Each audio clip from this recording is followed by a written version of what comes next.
Hello friends, welcome to Ayushman classes. हम लोग RPSC second grade maths का सॉल्यूशन कर रहे थे और ये एग्जाम 2016 में हुआ था। ये इसका लेक्चर नंबर 5 है। ठीक है, तो शुरुआती 4 लेक्चर्स में हम लोग क्वेश्चन नंबर 1 से लेकर 40 तक के क्वेश्चंस को सॉल्व कर चुके हैं। उन लेक्चर्स को अगर आपने नहीं देखा है तो जरूर देखिएगा। उसका लिंक मैं वीडियो के नीचे डिस्क्रिप्शन बॉक्स में दे दूंगा। अगर वीडियो पसंद आए तो एक लाइक का बटन दबाना नहीं भूलिएगा। अगर चैनल को अभी तक सब्सक्राइब नहीं किया तो सब्सक्राइब जरूर कर लीजिएगा। ठीक है, साथ ही साथ अगर आप टीजीटी पीजीटी से संबंधित कोर्सेज ज्वाइन करना चाहते हैं तो आपको प्ले स्टोर से आयुष्मान क्लासेस ऐप आपको डाउनलोड कर लेना है। ठीक है, वहां पे एक रजिस्ट्रेशन करके आप कोर्सेज को परचेज कर सकते हैं। ठीक है, कोर्स से संबंधित कोई इंक्वायरी अगर आपको करनी हो तो ये मेरा व्हाट्सएप नंबर है 8128618579। इस पे आप व्हाट्सएप करके कोर्स से संबंधित कोई भी इंफॉर्मेशन ले सकते हैं आप। ठीक है, चलिए स्टार्ट करते हैं। तो आज हम लोग क्वेश्चन नंबर 41 से बात करेंगे। कहा जा रहा है shortest distance between the lines this and this is equal to what. 3D का क्वेश्चन है। 3D में शॉर्टेज डिस्टेंस निकालने के लिए फार्मूला होता है। तो वो फार्मूला क्या होता है? सबसे पहले जो हमारी पहली लाइन होती है, जो फर्स्ट लाइन होती है, ठीक है, मैं इस क्वेश्चन को वेक्टर फॉर्म से सॉल्व करूंगा। तो जो पहली लाइन में जो ये पॉइंट लिखे होते हैं x-x1, ठीक है, y-y1 और z-z1, ठीक है, इसको अगर इसको मैं वेक्टर फॉर्म में लिखूंगा अगर, ठीक है, इसको अगर मैं वेक्टर फॉर्म में लिखूं तो यहाँ पे जो ये पॉइंट है 1 2 3, ये किसका काम करेंगे? A1 का काम करेंगे। ठीक है, किसका काम करेंगे? A1 का काम करेंगे। ठीक है ना, मतलब इसको अगर वेक्टर फॉर्म में लिखें तो क्या लिखते हैं? R is equal to A1 plus lambda B1। ठीक है, और दूसरी लाइन को मैं वेक्टर फॉर्म में अगर लिखूं तो R इज इक्वल टू हम लोग क्या लिखेंगे यहाँ से? R is equal to A2 plus lambda B2। ठीक है, R is equal to A2 plus lambda B2। A2 plus lambda B2। तो इसमें बस आपको पहचानना क्या है? A1 कौन है, B1 कौन है, A2 कौन है, B2 कौन है। ठीक है, तो यहाँ पे जो हमने लिखा 1 2 3 इसको हाईलाइट किया, ये हमारा A1 है। ठीक है, R is equal to A1। तो A1 कितना हो गया? 1 2 3 हो गया, 1 2 3। इसी तरीके से हम यहाँ पे सेकंड वाली लाइन में देखिए, यहाँ पे पहचानेंगे 2 4 5, मतलब x-x2, y-y2, z-z2। तो ये हमारा पॉइंट क्या हो जाएगा? दूसरी लाइन पे एक पॉइंट कौन सा हो जाएगा? A2 इज इक्वल टू 2 4 5 हो जाएगा। ठीक है ना, अब इसके बाद आपको क्या पहचानना कि B1 कहाँ है? तो ये जो नीचे लिखा रहता है डिनोमिनेटर के नीचे 2 3 4, ये हमारा क्या हो जाएगा? B1 हो जाएगा। ठीक है, तो B1 हमारा कितना हो गया? B1 इज इक्वल टू हो गया 2 3 4। ठीक है, मतलब 2 i cap 3j cap 4k cap.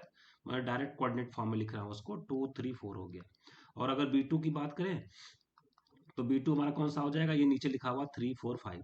ये किसका काम करेगा? B2 का काम करेगा, 3 4 5। अब देखिए शॉर्टेज डिस्टेंस निकालने का फार्मूला क्या है?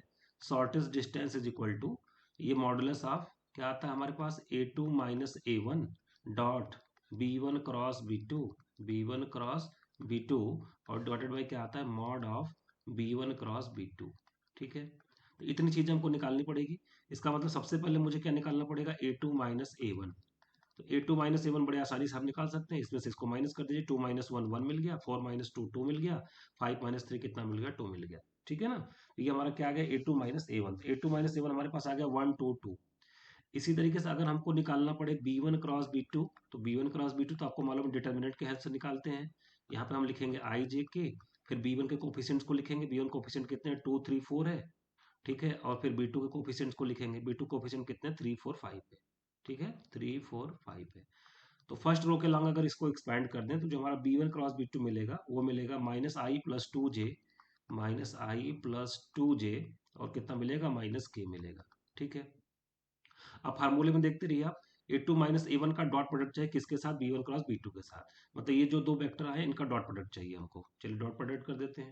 तो A2 minus A1 dot B1 cross B2, dot B1 cross B2। तो यहाँ पे देखिए कोफिशिएंट क्या है? 1 2 2, आई जे के कोफिशिएंट। यहाँ पे आई जे के कोफिशिएंट कितना? -1 2 और -1। तो इसको अगर हम लोग मल्टीप्लाई कर दें तो 1 - 1 कितना हो गया? -1। फिर 2 2 जा कितना हो गया? 4, और फिर -2 इंटू -1 मतलब कितना हो गया? -2 हो गया। ठीक, तो 4 - 3 कितना आ गया? 1 आ गया। अब हमको किसकी जरूरत पड़ेगी? Mod of B1 cross B2 की जरूरत पड़ेगी। तो mod of B1 cross B2 निकाल लेते हैं। ये B1 क्रॉस B2 आपने निकाला था, इसका मैग्नीट्यूड निकालना है। तो अंडर रूट में I के कोफिशिएंट का स्क्वायर, J के कोफिशिएंट का स्क्वायर, K के कोफिशिएंट का स्क्वायर, तो कितना आ जाएगा? √6। अब इस फार्मूले में हम वैल्यू पुट कर देते हैं। Shortage distance A2 minus A1 dot B1 cross B2 आपने 1 निकाला था, और mod of B1 cross B2 कितना निकाला था? √6। तो हमारा आंसर कितना आ जाएगा? 1/√6। इसका मतलब सेकंड ऑप्शन करेक्ट हो जाएगा। ठीक है, बढ़ते हैं क्वेश्चन नंबर 42 की तरफ। कहा जा रहा है B cross A is coplanar with what. इसके लिए बस आपको एक ही कॉन्सेप्ट जानना है कि अगर ए क्रॉस बी क्रॉस सी अगर लिखा रहे तो ये जो वेक्टर आता है वो कोप्लानर होता है। ये जो भी वेक्टर आएगा, ये वेक्टर ही आएगा, है ना। ये वेक्टर ट्रिपल प्रोडक्ट है, तो एक वेक्टर आता है इसका आंसर। वो वेक्टर क्या होता है? Coplanar with coplanar with B and C. Coplanar with B and C, मतलब बी और सी जिस प्लेन में लाई करेंगे उसी प्लेन में ये भी लाई करता है। मतलब जो ये ब्रैकेट में चीज रहेगी उसी के कोप्लेनर होता है। तो यहाँ पे ब्रैकेट में क्या लिखा हुआ? बी क्रॉस से, मतलब कौन कौन से वेक्टर लिखे हैं? बी और ए वेक्टर लिखे हैं। इसका मतलब ये जो वेक्टर पूरा जो भी वेक्टर आएगा वो ए और बी दोनों का क्या होगा? कोप्लेनर होगा। तो कोप्लेनर विथ क्या हो जाएगा? Both A and B. इसका मतलब थर्ड ऑप्शन हमारा क्या हो जाएगा? करेक्ट हो जाएगा। ठीक है, बढ़ते हैं क्वेश्चन नंबर 43 की तरफ। ठीक है, तो क्वेश्चन नंबर 43 में देखिए सबसे पहले हमको एक फार्मूला जानना पड़ेगा कि वेक्टर ट्रिपल प्रोडक्ट क्या होता है। वो होता है ए क्रॉस बी क्रॉस सी। अगर ये निकालने जाए तो ये हमारा आता है ए सी बी, ए डॉट सी और बाहर रहेगा बी, ठीक है, माइनस ए डॉट बी और बाहर क्या रहेगा? सी। ठीक है, तो सबसे पहले देखिए ये जो ब्रैकेट के भीतर वाली चीज है इसको हम सॉल्व करेंगे। तो क्या लिखेंगे हम लोग लिखेंगे B cross C cross A. ठीक है, देखिए यहाँ पे कैसे ओपन किया गया, जरा ध्यान से देखिएगा। पहले ए सी लिखा गया, मतलब फर्स्ट थर्ड। तो यहाँ पे फर्स्ट थर्ड क्या हमारे पास है? बी ए है। तो हम लोग क्या लिखेंगे? बी डॉट ए और बाहर देखिए क्या लिखा? बी, मतलब सेकंड वेक्टर। यहाँ पे सेकंड वेक्टर कौन है? सी है। ठीक है, माइनस फिर यहाँ पे क्या लिखा है? ए डॉट बी, मतलब फर्स्ट सेकंड वेक्टर। मतलब यहाँ पे क्या है? बी और सी लिखेंगे, बी डॉट सी। और बाहर क्या लिखना है आपको? बाहर लिखा गया सी, मतलब थर्ड वेक्टर। थर्ड वेक्टर क्या है? ए। ठीक है, तो ये तो हमने ब्रैकेट के भीतर वाली चीज सॉल्व कर ली। अब इसका हमको क्या लेना है? क्रॉस प्रोडक्ट ए के साथ। मतलब हमको क्या निकालना है? A cross B cross C cross A. ठीक है, इसका मतलब मुझे क्या निकालना है? ए क्रॉस, राइट में देखिए क्या लिखा हुआ हमारे पास? B dot A into C minus B dot C into क्या लिखा हुआ? ए। ठीक है, अब देखिए जब भी हम क्रॉस प्रोडक्ट लेते हैं ना, तो ये देखिए स्केलर क्वांटिटी। पहले ए क्रॉस किसके साथ होगा? इस पूरे वेक्टर के साथ होगा। ठीक है, ए क्रॉस किसके साथ होगा हमारा? इस पूरे वेक्टर के साथ होगा। किस वेक्टर के साथ? देखिए मैं हाईलाइट कर देता हूँ। पहले हम क्रॉस प्रोडक्ट इसके साथ लेंगे।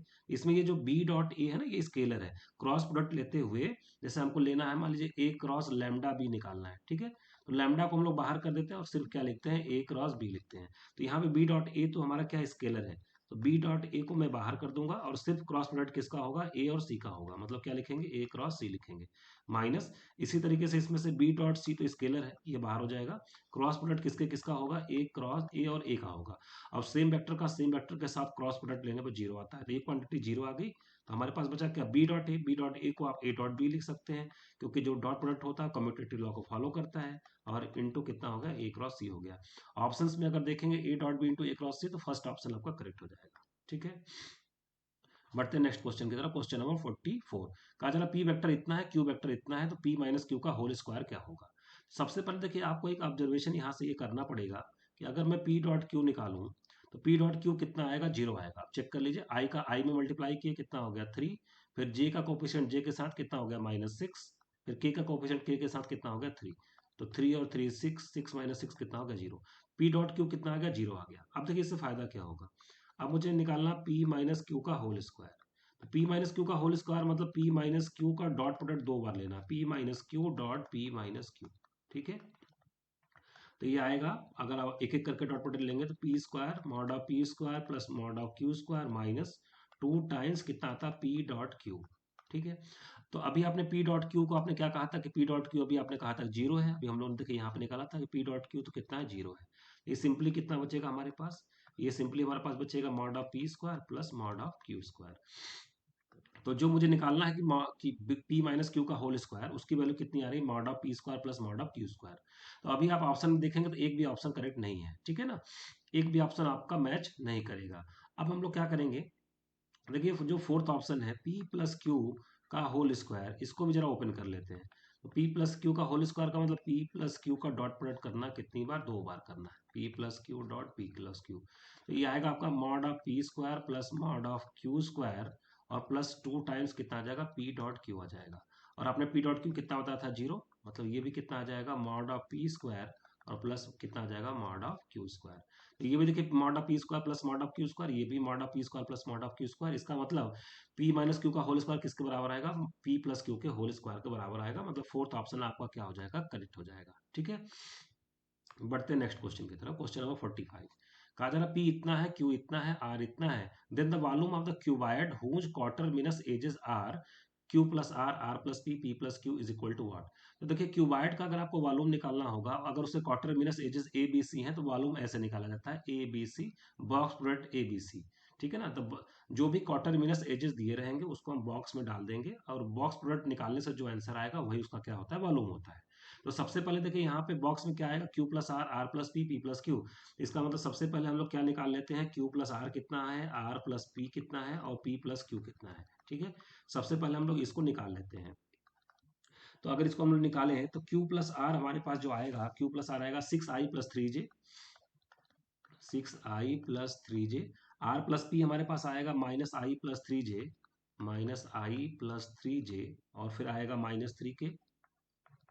और जो P प्लस क्यू हमारा आएगा वो कितना आ जाएगा, वो आ जाएगा -3i plus 2j, -3i plus 2j, और प्लस कितना आ जाएगा, k आ जाएगा। ठीक, अब इसका बॉक्स प्रोडक्ट निकालना हमको किसका, Q प्लस आर। ठीक है, बॉक्स में Q प्लस आर, फिर R प्लस पी, और फिर P प्लस क्यू। अब आपको मालूम है बॉक्स प्रोडक्ट निकालने का तरीका क्या होता है, डिटर्मिनेंट बना लेते हैं। पहले रो में Q प्लस आर के कंपोनेंट को लिखेंगे, कितना है, आई का कंपोनेंट 6 है, जे का कंपोनेंट 3 है, के का कंपोनेंट कितना है, 0। फिर इसी तरीके से आर प्लस बी के कंपोनेंट को लिखेंगे -1, 3, -3 हो जाएगा, और के का कोफिशिएंट को लिखेंगे तो -3, यहाँ से 2 और ये 1। अब इसको हम लोग अगर ओपन कर दें, अगर इस डिटर्मिनेंट को ओपन कर दें तो कितना आ जाएगा, 6 इंटू कितना आ जाएगा 9, फिर फर्स्ट रो के लंग एक्सपेंड कर रहे हैं तो -3 इंटू -10, तो कुल मिला के हमारे पास कितना आ जाएगा, 84 आ जाएगा, 84 क्यूबिक यूनिट, 84 क्यूबिक यूनिट। तो जो हमारा क्यूबाइड होगा उसका वॉल्यूम कितना आएगा, 84 क्यूबिक यूनिट, मतलब सेकंड ऑप्शन आपका क्या हो जाएगा, करेक्ट हो जाएगा। ठीक है, बढ़ते हैं क्वेश्चन नंबर 46 की तरफ। क्वेश्चन नंबर 46, अब देखिए हमारा नेक्स्ट क्वेश्चन 46 क्या कहा जा रहा है कि A B C are non zero non coplanar vectors. Non coplanar का मतलब जो बॉक्स में आएगा, बॉक्स प्रोडक्ट आएगा ए बी सी, वो जीरो के बराबर नहीं है, ये इन्होंने एक इन्फॉर्मेशन दी है। दूसरा कहा जा रहा है वेक्टर पी इस तरीके से डिफाइंड है, क्यू इस तरीके से डिफाइंड है, और आर इस तरीके से डिफाइंड है। तो देखिए वेक्टर पी क्यू आर तीनों में नीचे क्या लिखा है, बी सी ए बी सी। आपको मालूम है कि बॉक्स में चाहे ए बी सी लिखें, या बॉक्स में बी सी ए लिखें, या बॉक्स में सी ए बी लिखें, ये सभी बराबर होता है। ठीक है ना, इसमें ऑर्डर चेंज करने से कोई इफेक्ट नहीं होता, एक क्रम में होना चाहिए, साइकिल में होना चाहिए, जैसे ए बी सी, फिर बी सी ए और सी ए बी, ये तीनों बराबर ही होते हैं। मैं इनको लैम्डा मान लेता हूँ, लिखने में थोड़ी सहूलियत हो जाएगी, इसके लिए मैं इसको लैम्डा मान लेता हूँ। तो इसका मतलब वेक्टर पी हमारा क्या बन गया, वेक्टर पी हमारा बन गया बी क्रॉस सी अपॉन लैम्डा। ठीक है, और वेक्टर क्यू क्या बन गया, वेक्टर क्यू बन गया C cross A, C cross A upon lambda. और वेक्टर आर हमारा क्या बन गया, A cross B upon lambda. ठीक है ना। अब मुझे निकालना क्या, ए बी सी। तो मैं निकालूं, सबसे पहले मैं निकालने जा रहा था कि ए बी सी निकालना है, और आंसर किसके टर्म में आ रहा है, पी क्यू आर के टर्म में आ रहा है, बॉक्स में पी क्यू आर। तो मैं बॉक्स में पी क्यू आर पहले निकालने जा रहा हूँ। ठीक है, बॉक्स में box product P Q R में निकालने जा रहा हूँ। ठीक है, तो तो ए बॉक्स में पी क्यू आर का मतलब क्या होता है, इसका फार्मूला क्या होता है, P dot Q cross R, P dot Q cross R. ठीक है, पी की वैल्यू लिख देते हैं, पी की वैल्यू कितनी है, बी क्रॉस सी अपॉन कितना है, lambda, dot Q cross R करना है। ठीक है ना, तो क्यू क्रॉस आर, क्यू कितना हमारा है, C cross A upon lambda, C cross A upon lambda. ठीक है ना, और क्रॉस आर कितना हमारा है, आर हमारा ए क्रॉस बी, ए क्रॉस बी अपॉन कितना है, लैम्डा है। ठीक है, अब देखिए जो कांस्टेंट है, जो स्केलर है, वो तो बाहर हो जाएंगे, मतलब बाहर हमारे पास कितना हो जाएगा, 1/λ क्यूब हो जाएगा। ठीक है, बाहर हमारे पास कितना हो जाएगा, 1/λ क्यूब हो जाएगा, और कितना बचेगा, बी क्रॉस सी हमारे पास रहेगा। ठीक है, डॉट, अब देखिए ब्रैकेट में हमारे पास क्या बनने वाला है, C cross A, C cross A cross A cross B, C cross A cross, C cross A cross A cross B. मतलब ये वेक्टर 4 प्रोडक्ट है, 4 वेक्टर का वेक्टर प्रोडक्ट है, 4 वेक्टर का वेक्टर प्रोडक्ट। इसके लिए एक फार्मूला होता है, सबसे पहले वो फार्मूला आपको जानना पड़ेगा। देखिए फार्मूला हमारा ये होता है कि A cross B cross C cross D, A cross B cross C cross D is equal to क्या होता है, ये होता है हमारा ए बी डी। ठीक है ना, बॉक्स में ए बी डी, और बाहर का क्या लिखना है, सी, फिर माइनस बॉक्स में लिखना है आपको ए बी सी, और बाहर क्या लिखना है, डी लिखना है। ठीक है ना, ए बी सी और बाहर क्या लिखना है डी। ये चार चार वेक्टर का क्या डिफाइंड किया है, वेक्टर प्रोडक्ट डिफाइंड किया था। ये फार्मूला मैं यहाँ पे लगाने जा रहा हूँ। तो क्या मिल जाएगा 1/λ क्यू, और यहाँ पे क्या है बी क्रॉस सी है, ठीक है, डॉट। अब देखिए यहाँ पे क्या लिखा गया, इसको जरा फार्मूले को ध्यान से देखिए। पहले लिखा गया ए फर्स्ट सेकंड वेक्टर और डी का मतलब फोर्थ वेक्टर। तो यहाँ फर्स्ट कौन है सी, ठीक है, तो बॉक्स में हम लिखेंगे सी। सेकंड क्या है ए, सी ए, और फोर्थ वेक्टर क्या है बी, तो सी ए बी लिखेंगे, ठीक है। और इसके बाहर क्या लिखना है सी वेक्टर, मतलब थर्ड नंबर का वेक्टर। थर्ड नंबर वेक्टर क्या है ए है, ठीक है, ये लिख दूंगा। फिर माइनस, माइनस में क्या लिखना है ए बी सी, मतलब फर्स्ट सेकंड थर्ड। यहाँ पे फर्स्ट सेकंड थर्ड कौन है, सी ए है। फर्स्ट सेकंड थर्ड कौन है, सी ए है, ठीक है। और बाहर क्या लिखना है डी, डी का मतलब चौथा वेक्टर। चौथा वेक्टर कौन है, बी है, ठीक है। अब देखिए जब भी बॉक्स प्रोडक्ट में दो वेक्टर बराबर हो जाते हैं तो उसकी वैल्यू कितनी आ जाती है, 0 हो जाती है। तो ये तो गायब हो जाएगा, ठीक है। अब देखिए अब हमको बी क्रॉस सी का डॉट प्रोडक्ट लेना है इस वाले वेक्टर के साथ। इसमें ये जो बॉक्स है ना वो स्केलर है। जब भी स्केलर होता है तो बाहर मतलब ए डॉट लैम्डा बी मुझे निकालना है, ठीक। तो मैं लैम्डा को बाहर करके डॉट प्रोडक्ट सिर्फ किसका लूंगा, ए डॉट बी का लूंगा। तो यहाँ पे देखिए सी ए बी बाहर हो जाएगा, सी ए बी, या उसको आप ए बी सी भी लिख सकते हैं, कोई दिक्कत तो नहीं, ये बाहर हो जाएगा। और डॉट प्रोडक्ट सिर्फ किसका होगा, B cross C dot A आएगा, है ना। हमारे पास क्या आ जाएगा, B cross C dot A, B cross C dot A, ठीक। और नीचे हमारे पास क्या है, लैम्डा क्यूब। लैम्डा हमने किसको बोला था, बॉक्स ए बी सी को बोला था, तो ए बी सी का क्या बचा है, क्यूब बचा है। अब देखिए ये जो B cross C dot A है ना, ये भी क्या, इसको भी हम लोग बॉक्स में क्या बोलेंगे, बी सी ए बोलेंगे, ठीक है। बॉक्स में क्या बोलेंगे, बी सी ए बोलेंगे। अब चाहे बी सी ए लिखें या ए बी सी लिखें, मैंने शुरू में ही बताया था वैल्यू बराबर होती है। इसका मतलब ऊपर हमको कितना मिल गया, ए बी सी का होल स्क्वायर, और नीचे कितना मिल गया, ए बॉक्स में ए बी सी का क्या मिल गया, होल क्यूब। तो नीचे क्या बचेगा, 1 अपॉन क्या बचेगा, ए बी सी बचेगा। ये किसकी वैल्यू आ गई, पी क्यू आर की वैल्यू आ गई। मुझसे ए बी सी की वैल्यू पूछी गई थी, तो यहाँ पे अगर मैं ए बी सी लिखना चाहूँ तो ए बी सी हमारे पास कितना आ जाएगा, 1 upon P Q R, box में पी क्यू आर। तो इसको अगर आप ऊपर ले लेंगे तो कितना आ जाएगा, पी क्यू आर का क्या आ जाएगा, इनवर्स आ जाएगा। कौन सा ऑप्शन करेक्ट हो जाएगा, थर्ड ऑप्शन करेक्ट हो जाएगा, ठीक है। बढ़ते हैं नेक्स्ट क्वेश्चन की तरफ। क्वेश्चन नंबर 47 का जरा point of intersection of vector lines this and this. दो वेक्टर लाइन दी हुई है। देखिए वेक्टर लाइन किस तरीके की होती है, जैसे लाइन का वेक्टर इक्वेशन क्या होता है, R is equal to A plus lambda B. या मान लीजिए दो लाइन है तो A one plus lambda B one, और दूसरी लाइन है R is equal to A two plus mu B two, ठीक है। तो इस तरीके के हमारे पास दो लाइन्स है यहाँ पे। अब देखिए जब भी हमको इन दोनों लाइन का क्या निकालना, पॉइंट ऑफ इंटरसेक्शन निकालना है, तो ये लेफ्ट वाले देखिए दोनों में लेफ्ट में क्या आर है, तो इसको हम लोग इक्वेट कर देते हैं। मतलब हम लोग क्या इक्वेट कर देते हैं, A one plus lambda B one is equal to A two plus mu B two. इन दोनों को इक्वेट कर लेते हैं तो हमें पॉइंट ऑफ इंटरसेक्शन क्या हो जाता है, पता हो जाता है। मतलब यहाँ पे हम इक्वेट करने का मतलब क्या हो गया, लेफ्ट में आई, लेफ्ट में कोई वेक्टर आएगा something I cap something J cap plus something के कैप, राइट में भी कुछ आई जे के कैप का टाइप का कोई वेक्टर आएगा। तो आई के कंपोनेंट को आई के साथ, जे के कंपोनेंट को जे के साथ, के कंपोनेंट को के साथ हम लोग इक्वेट कर देंगे तो हमें क्या मिल जाता है, पॉइंट ऑफ इंटरसेक्शन मिल जाता है। तो यहाँ पे सबसे पहले देखिए, यहाँ पे जो ये लेफ्ट में लाइन लिखी गई है, ये वाली लाइन, फर्स्ट वाली लाइन, इसको मैं आई जे के टर्म में लिखता हूँ। मतलब मैं क्या लिखूंगा यहाँ पे, इसका आई कैप का कोफिशिएंट कितना आ जाएगा, देखिए यहाँ पे 7 है और यहाँ पे कितना है 2k1 है। तो कितना आ गया, आई कैप का कोफिशिएंट 7 प्लस 2k1 हो गया, ठीक है। इसी तरीके से जे कैप का कोफिशिएंट कितना हो जाएगा, देखिए यहाँ से 10 है और यहाँ से कितना हो जाएगा 3k1, तो कितना आ जाएगा 10 प्लस 3k1 आ जाएगा, ठीक। तो ये हमारे पास दूसरा आ गया। और यहाँ पे जेड कैप का कोफिशिएंट देखेंगे तो कितना आ जाएगा 13 प्लस 4k1 आ गया। तो ये पहली लाइन पे एक आर्बिट्रेरी पॉइंट हो गया, ठीक। हम और दूसरी लाइन पर अगर आर्बिट्रेरी पॉइंट ले लें तो देखिए यहाँ पे आई का कोफिशिएंट कितना 3, यहाँ पे कितना k2, तो कितना आ जाएगा 3 प्लस k2 आ जाएगा। इसी तरीके से जे का कोफिशिएंट कितना आ जाएगा 5 प्लस कितना हो जाएगा 2k2, 5 प्लस 2k2, और के का कोफिशिएंट कितना आ जाएगा 7 प्लस 3k2 आ जाएगा। अब देखिए अगर पॉइंट ऑफ इंटरसेक्शन निकालने हैं, मतलब ये दोनों पॉइंट क्या होना चाहिए, कोइंसाइड करना चाहिए। कोइंसाइड तब करेगा जब ये वाला कंपोनेंट इसके बराबर हो जाए, ये वाला कंपोनेंट इसके बराबर हो जाए, और ये वाला कंपोनेंट इसके बराबर हो जाए। तो हम इक्वेशंस बनाएंगे। तो पहला इक्वेशन क्या बनेगा, 7 plus 2k1 is equal to 3 plus k2। तो यहाँ से हमारे पास पहला इक्वेशन मिल जाएगा 2k1 minus k2 is equal to 3 minus 7 कितना हो जाएगा -4। इसी तरीके से वाई जे कैप के कोफिशिएंट को कंपेयर करेंगे तो कितना मिल जाएगा 10 प्लस 3k1, और यहाँ से कितना मिल जाएगा 5 प्लस 2k2। तो यहाँ से इक्वेशन क्या मिल जाएगा 3k1 minus 2k2 is equal to 5 minus 10 कितना आ जाएगा -5 आ जाएगा। इन दोनों को अगर हम लोग सॉल्व कर दें तो इन दोनों को सॉल्व करने से हमको k1 इज इक्वल टू कितना मिल जाएगा, -3 मिल जाएगा। और k1 इज इक्वल टू -3 यहाँ पे अगर हम लोग रख दें तो पॉइंट ऑफ इंटरसेक्शन हमको मिल जाएगा। और पॉइंट ऑफ इंटरसेक्शन कितना मिलेगा, 1 1 1 मिलेगा। अगर आप इसको वेक्टर फॉर्म में लिखना चाहते हैं तो क्या लिखेंगे, आई कैप प्लस जे कैप प्लस के कैप लिखेंगे। इसका मतलब फर्स्ट ऑप्शन आपका क्या हो जाएगा, करेक्ट हो जाएगा। ठीक है, बढ़ते क्वेश्चन नंबर 48 की तरफ। कहा जा रहा है A B C belongs to G. G क्या है, ग्रुप है। Then for A group G star A B inverse C का इनवर्स क्या होगा। देखिए इसके लिए एक रूल होता है कि अगर जी एक ग्रुप है तो ए बी का इनवर्स निकालते हैं तो किसके बराबर आता है, बी का इनवर्स ए का इनवर्स। ये उल्टे ऑर्डर में चलता है, रिवर्स ऑर्डर में चलता है। एक और इसमें कॉन्सेप्ट होता है कि अगर किसी भी एलिमेंट का इनवर्स 2 बार लिया जाए तो किसके बराबर आ जाता है, ए के बराबर आ जाता है। तो यहाँ पे हमको क्या निकालना है, ए बी इनवर्स सी का इनवर्स निकालना है।